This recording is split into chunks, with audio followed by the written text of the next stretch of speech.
In July, Springfield Bishop Mitchell ROZANSKI, accompanied by Father Gary DAILEY, director of the NEWMAN Center at UMASS, led a group of pilgrims to Fatima, Spain and Lourdes in celebration of the 100th anniversary of the apparitions of Fatima. We bring you part one now in a series of reports produced by Father Gary and our senior videographer Bill PACOCHA on the pilgrimage which began in Lisbon at the birthplace of St. Anthony.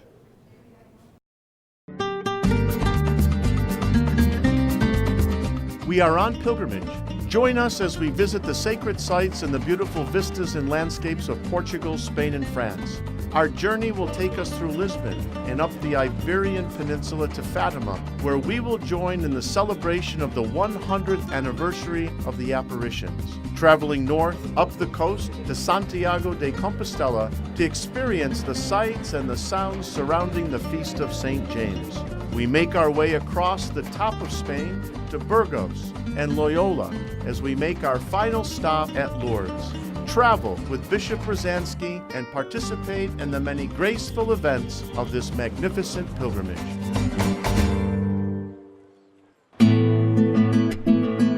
Lisbon is continental Europe's westernmost capital city and the only one along the Atlantic coast. It is the largest city in Portugal with just over 550,000 people in the city and a population of 2.1 million in the metropolitan region.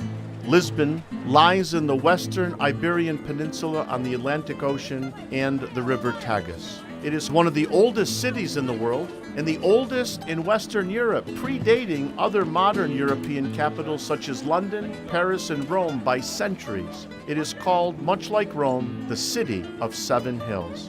Today, on our first day of our pilgrimage, we arrive into Lisbon greeted with spectacular weather, a city filled with activity, beautiful scenery, restaurants, and historical sites.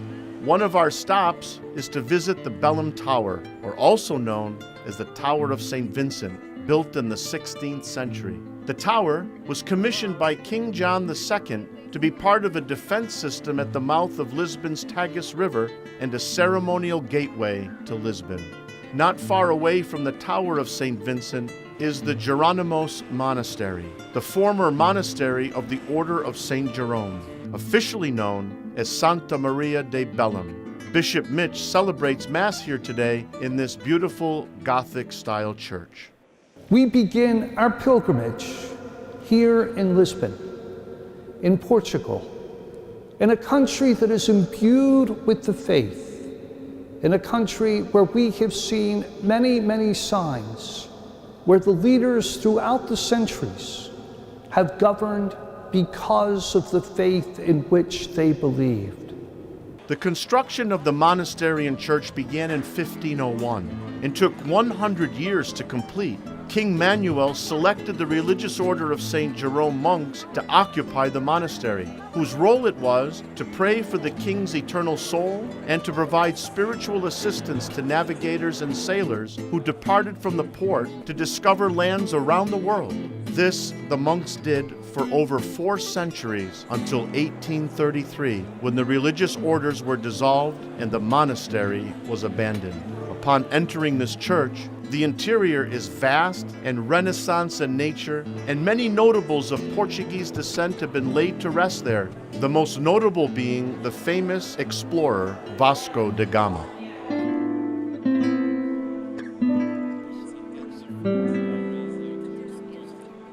On day 2 of our journey, after a restful night, we make our way to the Basilica of St. Anthony for Mass, the birthplace of St. Anthony of Lisbon, as the Portuguese refer to him, or known by others as St. Anthony of Padua.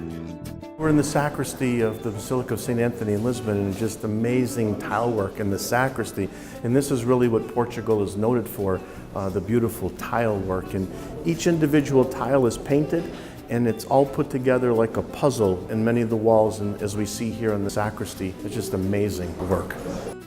We're in the crypt of the Basilica of St. Anthony, and here is the altar on which is the spot St. Anthony was born on August 15th 1195. Noted for his preaching from Lisbon, Portugal, and on his way back from Morocco where he served as a Franciscan, the ship swayed off course and ended up in Sicily, Italy, and spent the rest of his life in Italy and died in Padua. So many of us know him as St. Anthony of Padua, but here in Lisbon, he is revered as St. Anthony of Lisbon, and we know that he is the patron saint of lost things, and for many of us, we remember how we prayed to St. Anthony so many times to find the things that we have lost. So what a great honor to be here standing at his birthplace today. The Roman Catholic Church was established here in this city in the 4th century and is home to over 1.6 million Catholics, which represents 85% of the population. And nothing can represent that more than the beautiful churches and shrines and the patriarchal cathedral of St. Mary Major.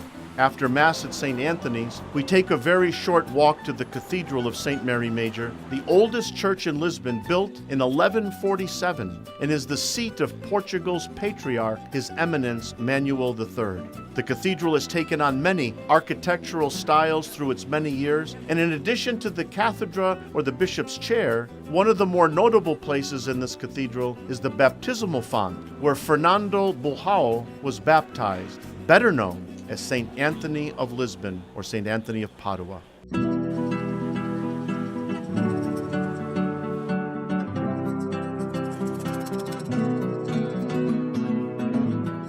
We are now walking through the old part of the city.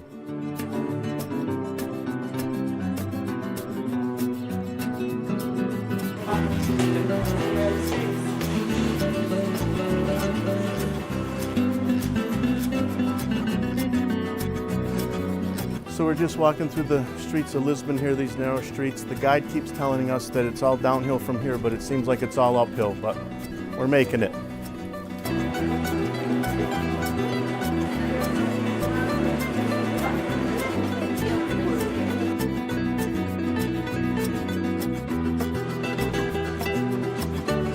We are in Rocio Square with many shops and cafes and hustle and bustle of many people. We have leisure time here to hear some of the local talent, shop in some very beautiful stores,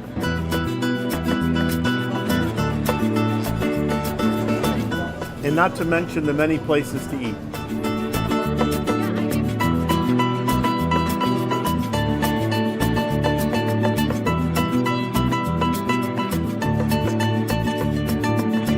Day 3 of our pilgrimage takes us on a 73-mile trip north from Lisbon to Fatima. On the way, we make a short stop in the small town of Santarém. This Church of St. Stephen marks the place where Jesus chose to reveal the reality of his Eucharistic presence through a miracle that happened in this church in the late 13th century, 1269 to be exact. This place is a hidden gem, and it is considered to be among the most important Eucharistic miracles along with the Lanciano miracle in Italy. This may seem just like an ordinary pit stop on our way to Fatima, but it's not ordinary at all because something extraordinary happened here in Santarém, and that's the Eucharistic miracle that happened here in the 13th century. And we just witnessed it ourselves, and I had the privilege of viewing the Eucharistic miracle up close and celebrated Mass here with Bishop, and a great way to begin our journey to Fatima. This visit to Santarém has bolstered our faith as we prepare to receive the graces that are waiting for us in Fatima. Join us next week as we visit the sanctuary of Our Lady of Fatima and hear the amazing story of the 3 shepherd children and the wonders Our Lady shared with them and the entire world.